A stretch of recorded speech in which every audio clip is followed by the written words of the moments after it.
प्रिय दर्शकों, नमस्कार। एक बार फिर से उपस्थित हूँ आप सबके सामने। रविवार के कार्यक्रम में मैंने लिखा है राहु का नक्षत्र परिवर्तन। और बहुत रुक के जाइएगा, जल्दबाजी में कार्यक्रम स्किप ना करिएगा। राहु का नक्षत्र परिवर्तन मेष राशि से लेकर मीन राशि तक के जातकों के लिए कैसा रहेगा, इस विषय पे कार्यक्रम लेकर आया हूँ। ये बहुत छोटा काल नहीं था, इस वजह से मुझे इस विषय पर कार्यक्रम लाना पड़ा। चूंकि मेरे दर्शक इस बात की मांग हमेशा करते हैं कि पंडित जी आप गोचर पे हो रहे बदलावों पे कभी कार्यक्रम नहीं लाते, सो अब मैं धीरे धीरे इस तरफ भी मुड़ रहा हूँ।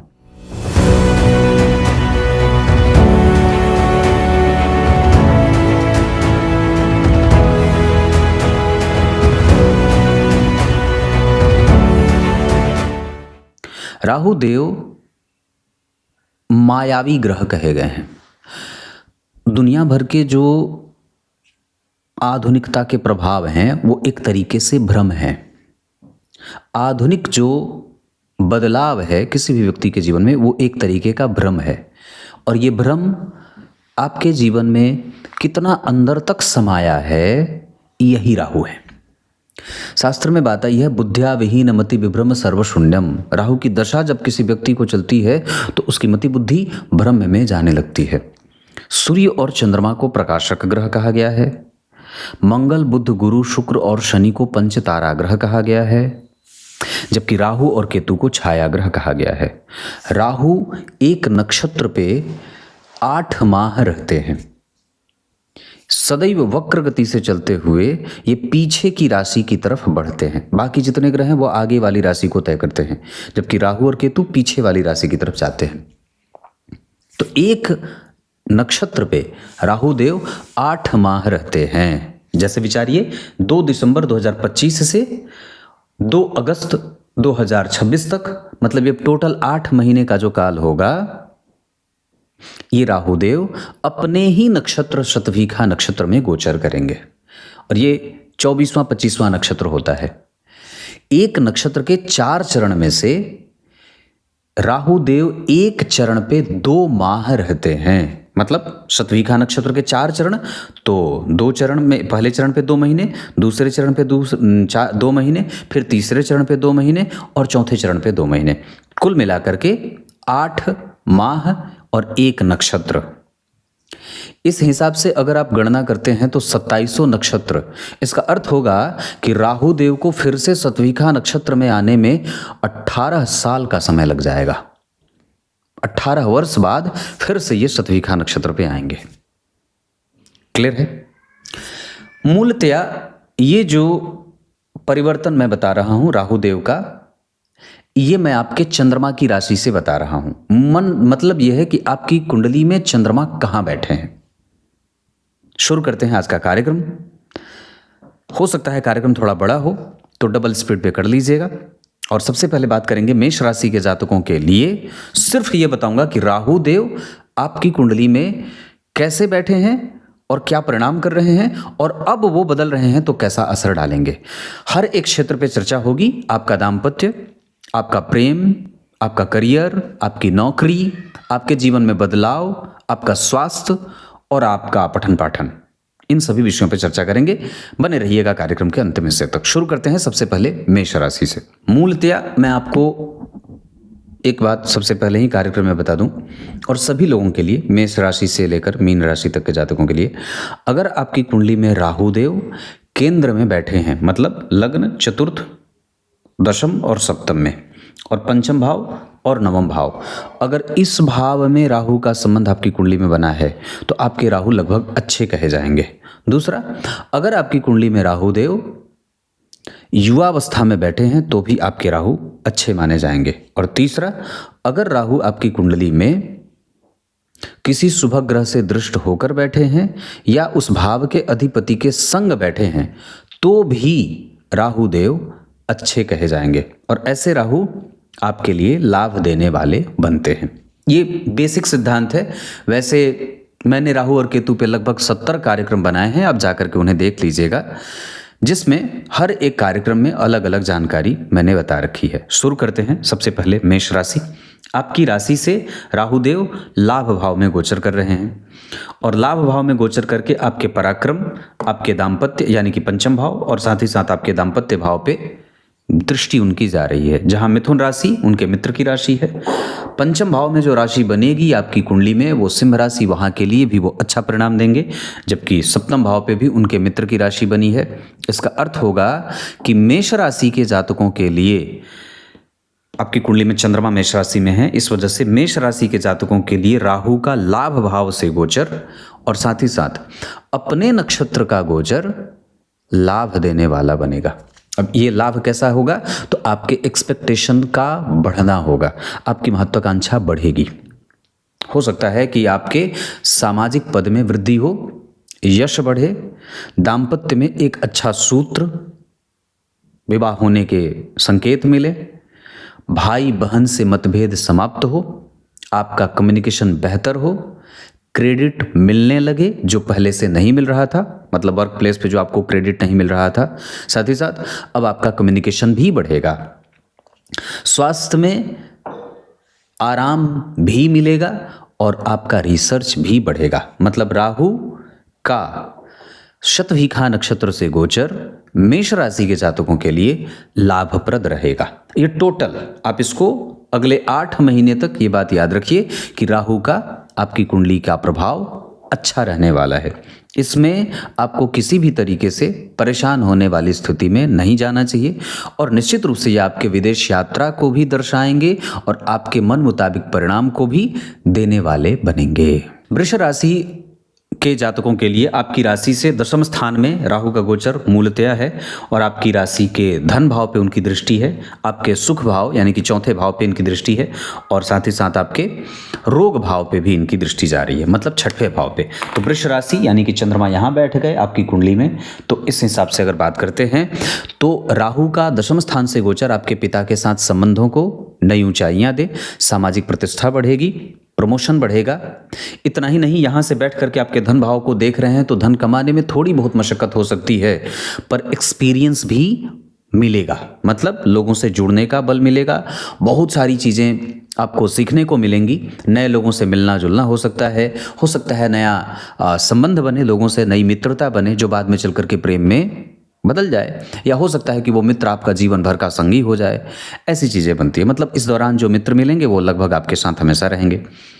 वृष राशि के जातकों के लिए राहु देव का अपने ही नक्षत्र में गोचर कई तरीके से इस मामले में भी लाभान्वित करने वाला होगा कि जिस भी प्रोजेक्ट पे आप काम करेंगे उस प्रोजेक्ट में आपको सुख की प्राप्ति होगी, अर्थात उस प्रोजेक्ट का लाभ आपको दिखने को मिल जाएगा।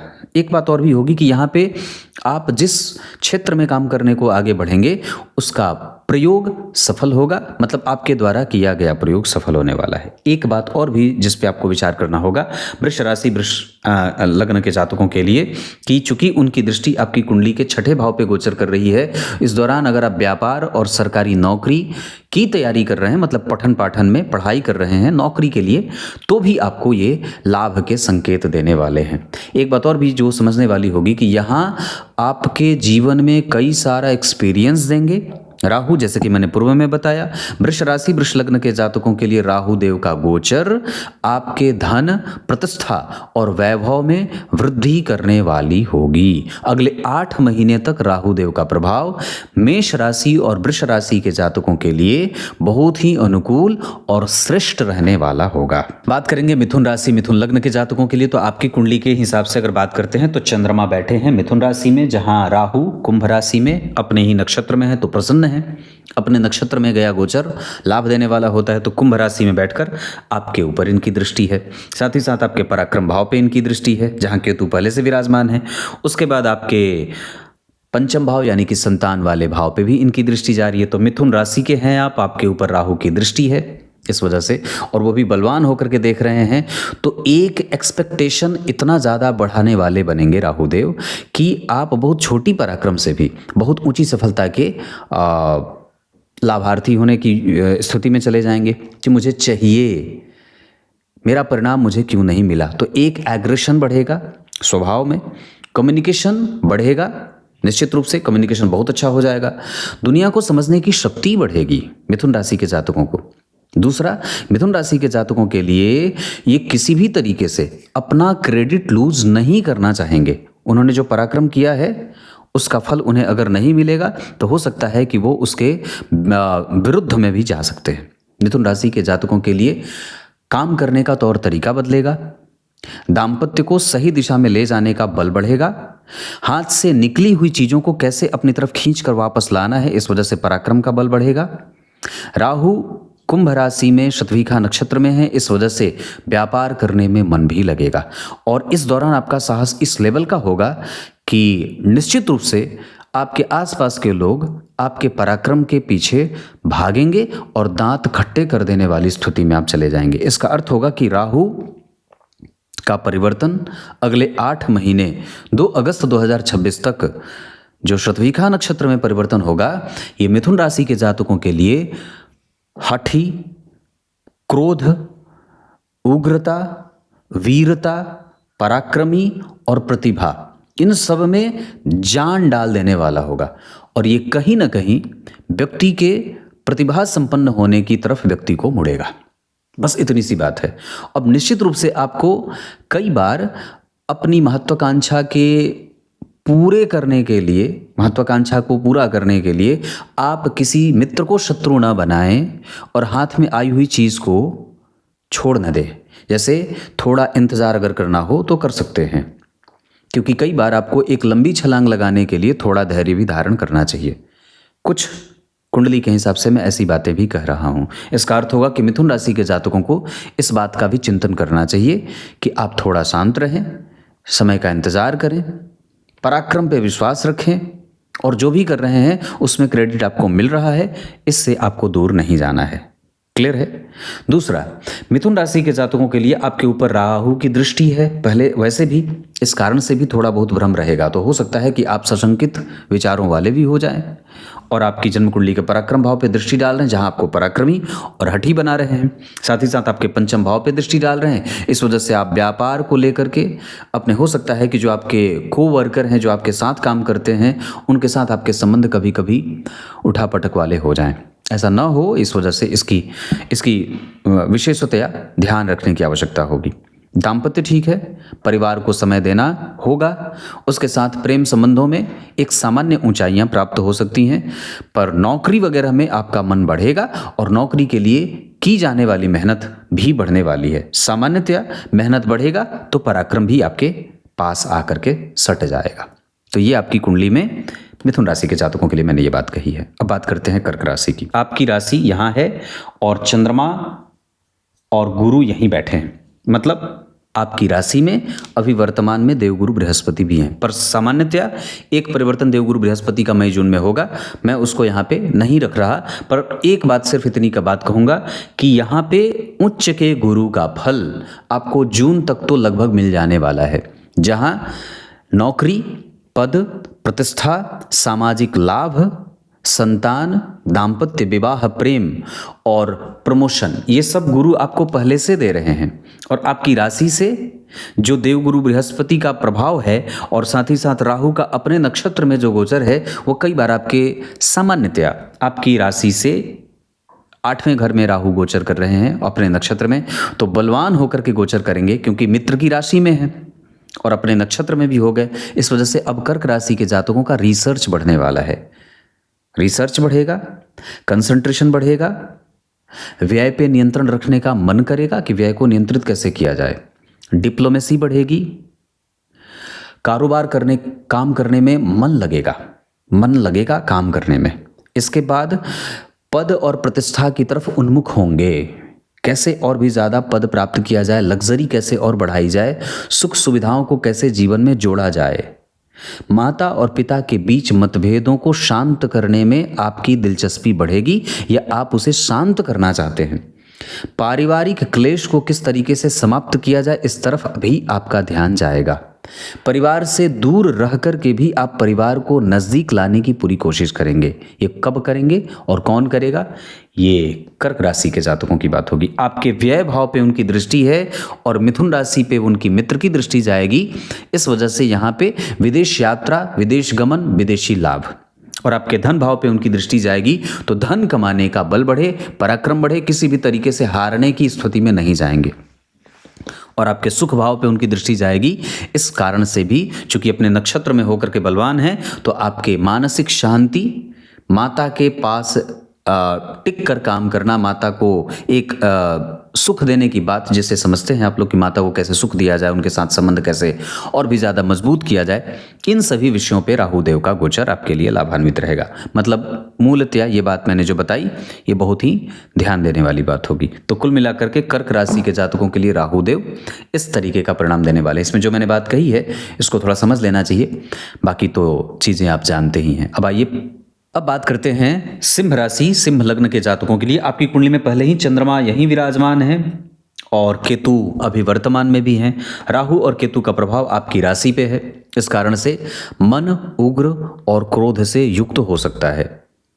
जल्दबाजीपन की प्रवृत्ति बढ़ेगी, इरिटेटिव साउंड करेंगे, अक्खड़पन की बुद्धि बढ़ जाए, इंतजार नहीं हो ऐसा हो जाएगा। विचारों में कई बार कठोरता, उग्रता और किस तरीके का खूंखारपन स्वभाव में देखने को मिल जाएगा। यहाँ आपकी कुंडली में राहु देव कुंभ राशि में विराजमान आपकी राशि से 7वें भाव में गोचर कर रहे हैं, अपने ही नक्षत्र में गोचर कर रहे हैं और आपके लाभ भाव पे उनकी दृष्टि जा रही है। लाभ भाव पे दृष्टि जाने के कारण आपके एक्सपेक्टेशन को बढ़ाएंगे और आपकी राशि के ऊपर दृष्टि जाने के कारण सिंह राशि के लिए राहु वैसे अच्छे होते हैं, पर फिर भी आपके एग्रेशन में एक नई जान डालने की कोशिश करेंगे। यहाँ आपकी दिनचर्या को प्रभावित कर सकते हैं, कई बार ये आपके सोने जागने के समय को भी ऊपर नीचे आगे पीछे कर सकते हैं। वहीं आपके पराक्रम भाव पे इनकी दृष्टि जाएगी तो आपके पराक्रम और यश पाने की शक्ति में वृद्धि करेंगे। यहाँ आपके छोटे भाई बहनों के साथ मतभेद समाप्त होंगे और दुनिया को देखने का नजरिया सिंह राशि के जातकों का बदलेगा और वो उसके जैसा ही होगा जिससे आपको लाभ और शांति प्राप्त हो सके। तो कुल मिलाकर के राहु देव सिंह राशि के जातकों के लिए इस तरीके का मिला जुला परिणाम और एक सामान्यतया एग्रेशन वाला परिणाम देते हुए नजर आ रहे हैं। यहाँ आपको अपने क्रोध पे और जल्दबाजीपन की प्रवृत्ति पे काम करने की आवश्यकता होगी। प्रेम संबंधों को फिर से परिभाषित करना होगा, मित्रता फिर से परिभाषित करनी होगी, व्यापारिक संबंध फिर से बनाने होंगे, माता और पिता के साथ भाई और बहन कुटुंबजन से फिर से एक बार आपको अपने आप को सिद्ध करना पड़ेगा कि हाँ आप में क्रोध नहीं है या आप किसी भी प्रकार की जल्दबाजीपन में नहीं है। क्लियर है? अब बात करते हैं कन्या राशि, कन्या लग्न के जातकों के लिए। तो आपकी राशि यहाँ चंद्रमा कन्या राशि में बैठे हैं। राशि से 6वें घर में राहु शतभिखा नक्षत्र में गोचर कर रहे हैं। अगले 8 महीने तक के लिए कन्या राशि के जातकों के लिए आपकी राशि से 10वें स्थान पे इनकी दृष्टि जा रही है। इस वजह से सबसे पहले ये आपके यश, प्रतिष्ठा, सामाजिक लाभ, संतान सुख, विवाह सुख और इतना ही नहीं राजनीतिक प्रपंचों को समझने और समझाने में मदद करेंगे। दूसरा, यहाँ बैठ करके राहुदेव आपकी कुंडली के 12वें भाव पे दृष्टि डाल रहे हैं। इस वजह से कई बार विदेश यात्रा में रुकावट हो सकती है। साथ ही साथ कई बार आप का काम किसी दूसरे के भरोसे हो सकता है या किसी दूसरे की मदद से हो सकता है। हो सकता है कि इस दौरान आप कोई भी निर्णय लेना चाहें तो थोड़ी गड़बड़ी हो। इस वजह से किसी दूसरे व्यक्ति को जिस पे आप विश्वास करते हैं उसको आगे करके अपना काम साधने की कोशिश करें। जो व्यक्ति आपको देखकर थोड़ा क्रोध में आ जाता हो उसके सामने जाने से अगले 8 महीने तक थोड़ा बचे। पुरानी शत्रुता को भुलाकर किस तरीके से उसे मैत्री में बदला जाए इस बात पे विचार करें। और यहाँ बैठ करके आपकी कुंडली के धन भाव पे इनकी दृष्टि जा रही है। इस वजह से व्यापार करते हैं, कोई पार्टनरशिप में बिजनेस करते हैं, नए विवाह के बारे में विचार कर रहे हैं, वैवाहिक संबंधों को आगे बढ़ाने के बारे में विचार कर रहे हैं, कुटुंब को साथ लाने के बारे में विचार कर रहे हैं, तो बहुत अच्छा समय रहेगा। मतलब ये कन्या राशि के जातकों के लिए इस तरीके का परिणाम राहुदेव करने वाले हो सकते हैं। दूसरा, अगर आपकी कुंडली में, मैंने पूर्व में बात कही थी, अगर आपकी कुंडली में राहुदेव अच्छे बैठे हैं तो ये राहु का गोचर भी आपके लिए अच्छा हो सकता है, क्योंकि मूलतया किसी भी ग्रह का गोचर इस बात पर निर्भर करता है कि वो मूल जन्म कुंडली में कैसा बैठा है। गोचर निश्चित रूप से मायने रखेगा, लेकिन वो इस बात से बिल्कुल ही अलग नहीं जाएगा कि मूल जन्म कुंडली में वो ग्रह कैसा बैठा है। मूल जन्म कुंडली में अगर ग्रह अच्छे बैठे हैं तो थोड़े बहुत कमजोर गए गोचर में ग्रह भी आपके अनुकूल और लाभ को देने वाले हो जाते हैं परिणाम। अब बात करते हैं तुला राशि तुला लग्न के जातकों के लिए। तो आपकी कुंडली में चंद्रमा तुला राशि में बैठे हैं और आपकी राशि से 5 घर आगे राहु अपने ही नक्षत्र में गोचर कर रहे हैं। 2 अगस्त 2026 तक के गोचर में जो इनका नक्षत्र है वो आपको यश देगा, प्रतिष्ठा, लाभ, धन, मान और संतान का सुख, विवाह का सुख, नौकरी का सुख। तुला राशि के जातकों के लिए राहु देव का शतभिखा नक्षत्र में गोचर कई सारे लाभ देने वाला होगा। यहाँ बैठ करके आपके भाग्य भाव पे इनकी दृष्टि जा रही है। यहाँ बैठ करके राहु देव की दृष्टि आपके लाभ भाव पे जा रही है और साथ ही साथ नवी दृष्टि आपके ऊपर भी पड़ रही है। इस आधार पर पांचवी दृष्टि राहु की आपके 9वें भाव पे, आपके पराक्रम भाव पे, आपके जो भाग्य भाव पे इनकी दृष्टि है, उसके बाद आपके लाभ भाव पे इनकी दृष्टि है और एक आपके ऊपर भी इनकी दृष्टि जा रही है।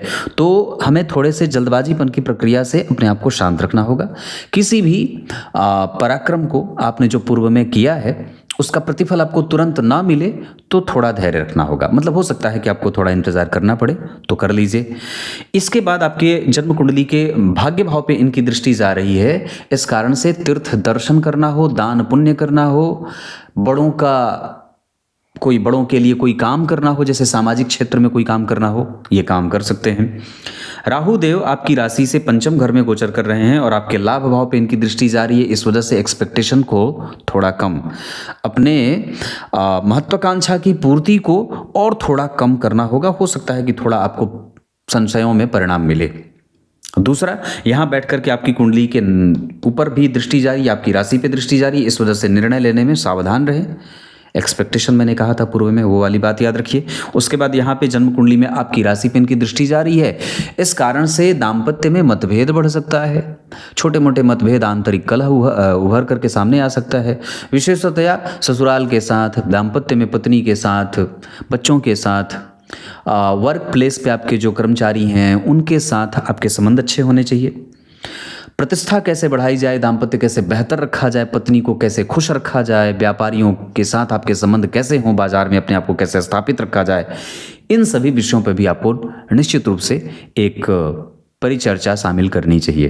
तो कुल मिलाकर के तुला राशि के जातकों के लिए राहु देव कुछ ऐसा परिणाम देने वाले बन रहे हैं।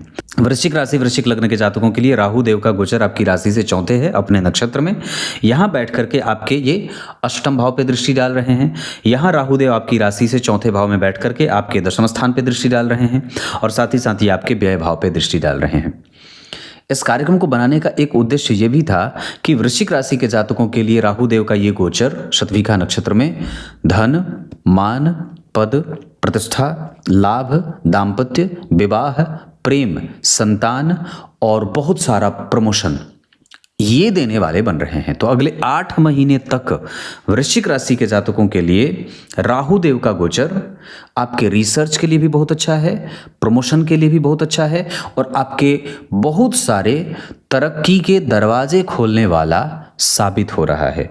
इसका अर्थ सिंपल सा इतना है कि वृश्चिक राशि के जातकों के लिए ये गोचर मेष राशि के साथ वृष और मिथुन राशि के जातकों, मेष, वृष, मिथुन और वृश्चिक राशि के जातकों के लिए ये गोचर सबसे ज़्यादा श्रेष्ठ रहने वाला है। बाकी कर्क, सिंह, कन्या, तुला वालों के लिए थोड़ा सामान्य सा है जरूर, पर वृश्चिक राशि के जातकों के लिए बहुत ही उत्तम परिणाम देने वाले बनेंगे। मतलब आप अपनी गति बरकरार रखिए, दिशा में कोई भटकाव मत रखिए, पूरे कंसंट्रेशन के साथ आप अपने डीप रिसर्च पे काम करिए, फोकस के साथ काम करेंगे तो परिणाम आपके पक्ष से दूसरे के झोले में नहीं जाने वाला है। क्लियर है? अब बात करते हैं धनु राशि धनु लग्न के जातकों के लिए। तो आपकी राशि से तृतीयस्थ हैं राहु देव, अपने नक्षत्र में शतभिखा नक्षत्र में है। अब जरा विचार करिए, तो यहाँ बैठ करके ये आपकी कुंडली के 7वें भाव यानी कि दाम्पत्य भाव पे, यहाँ से तीसरे घर में गोचर करके आपके जन्म कुंडली के 9वें भाव पे यानी कि भाग्य भाव पे, और यहाँ बैठ करके आपकी राशि से तृतीयस्थ होकर के आपके लाभ भाव पे इनकी दृष्टि है। इसका सिंपल अर्थ होगा कि ये राहु देव आपको ये कह रहे हैं कि आप अपने दाम्पत्य पे, अपने पति पत्नी के साथ संबंध, अपने व्यापार के संबंध, अपने पार्टनरशिप के साथ संबंधों को थोड़ा भी कंफ्यूज मत करिएगा। उन्हें बहुत अच्छे तरीके से अपनी डिटेल बताते रहिए, उनको वक्त देते रहिए। उसके बाद यहाँ बैठ करके राहु देव आपकी जन्म कुंडली के 9वें भाव पे दृष्टि डाल रहे हैं। इसका अर्थ होगा कि अगर मन करे तो धर्म, धन, धान्य, सुख सौख्य की वृद्धि के लिए पूर्वजों का आशीर्वाद, पितरों की पूजा और दान पुण्य, पूजा पाठ, तीर्थ दर्शन, अगर हो सके तीर्थ दर्शन तो निश्चित रूप से कर सकते हैं। वहीं धनु राशि धनु लग्न के जातकों के लिए राहु देव की जो दृष्टि है वो आपके लाभ भाव पे जा रही है, जो आपके एक्सपेक्टेशन को बढ़ाएगी और आपके क्रेडिट को बढ़ाने वाली बन रही है। साथ ही साथ इस दौरान आपका सहयोग किसी दूसरे को भी मिलेगा और दूसरे बड़े व्यक्ति से भी आपका लाभ बनेगा और आपके रुके हुए काम यहाँ राहुदेव बनाने वाले बन रहे हैं। पर सामान्यतया राहुदेव आपकी कुंडली में एक अच्छा खासा परिणाम देने वाले बन रहे हैं, जहाँ दाम्पत्य में भी एक नर्चर करने का भाव आएगा और आपका कम्युनिकेशन भी एक्स्ट्रा बढ़ेगा। सुख की स्थितियां बढ़ सकती हैं, लग्जरी आइटम पे थोड़ा व्यय हो सकता है, भाइयों के साथ संबंध आपके अच्छे हो सकते हैं, आपके काम करने का तरीका बदलेगा, चीज़ों को समझने की दृष्टि भी बदलेगी। इतना ही नहीं, प्रमोशन के योग तो बनेंगे ही, पर प्राइमरी लेवल पे जाकर के आप चीज़ों को अपने हिसाब से करने की कोशिश भी करेंगे, आपका तर्क बढ़ेगा और एक्सपेरिमेंटल थॉट बढ़ेगा।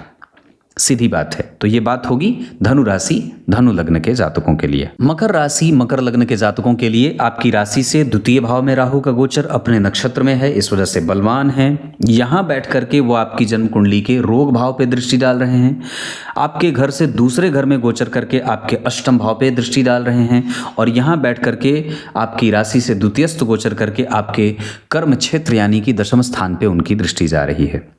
सीधा अर्थ है कि राहु देव आपकी राशि से द्वितीयस्थ हैं और इस कारण से दिमाग में बहुत सारी चीज़ें बनेंगी, भोजन को लेकर, विचारों को लेकर के थॉट जो प्रोसेस है वो बदलेगा।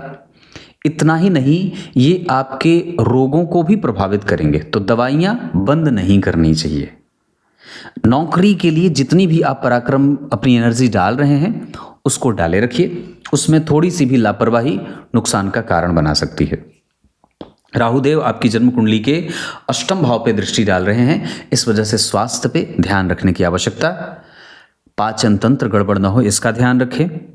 आपके रिसर्च में रिश्तेदारों के कारण उसमें कोई त्रुटियां ना आ जाएं, इसका ध्यान रखिए।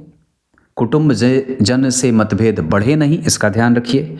वहीं राहुदेव आपकी राशि से दशम स्थान पे दृष्टि डाल रहे हैं, तो आपकी सामाजिकता, समाज में बल, समाज में प्रतिष्ठा, व्यापारिक नेचर, इन सभी चीज़ों पे जोरदार लाभ के योग बनेंगे। इसका अर्थ होगा कि मकर राशि के जातकों के लिए आपको थोड़ा बहुत अपने दाम्पत्य पे फोकस बढ़ाना होगा, विचारों पे एकदम स्पष्टता रखनी चाहिए, सत्य को सत्य और झूठ को झूठ बोलने की हिम्मत बढ़ानी चाहिए। इतना ही नहीं, मकर राशि के जातकों को किसी भी तरीके से अपने मित्रों से भी थोड़ी बहुत सावधानी बरतनी होगी, अपनी वाणी को कंट्रोल और शांत रखने की आवश्यकता भी होगी। मतलब कुल मिलाकर के मकर राशि के जातकों के लिए इस तरीके का परिणाम राहुदेव शतभिखा नक्षत्र में दे सकते हैं। अब बात करते हैं कुंभ राशि कुंभ लग्न के जातकों के लिए राहु का शतभिखा नक्षत्र यानी कि अपने ही नक्षत्र में और अपने मित्र की राशि में और आपकी ही राशि पर, मतलब कुंभ राशि।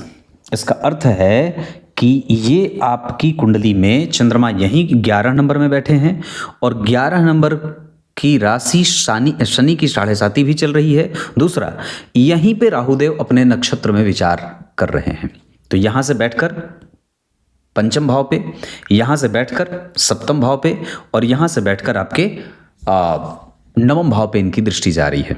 कुंभ राशि पे चल रही है 7.5, राहु भी आ गए, अपने नक्षत्र में हो गए बलवान। इस वजह से अब आपको इन सभी विषयों पे ध्यान देना होगा। कहाँ कहाँ? आपका पराक्रम, आपका परिणाम, आपका विनोद, आपका विवेक, बुद्धिमत्ता, तर्क और प्रभावित करने की शक्ति।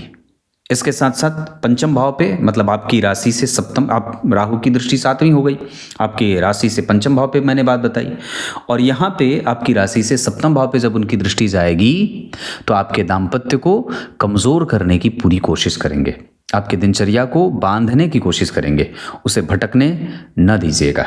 उसे बेहतर बनाने के लिए नित्य आपको जागना और समय पे सोना होगा। व्यापार पे 100% ध्यान देना होगा। अपने विरोधियों को जरा भी आपके ऊपर हंसने का मौका आपको नहीं देना होगा। अपने पराक्रम पर विश्वास रखने के कारण आप निश्चित रूप से एक दिन सफल भी होंगे।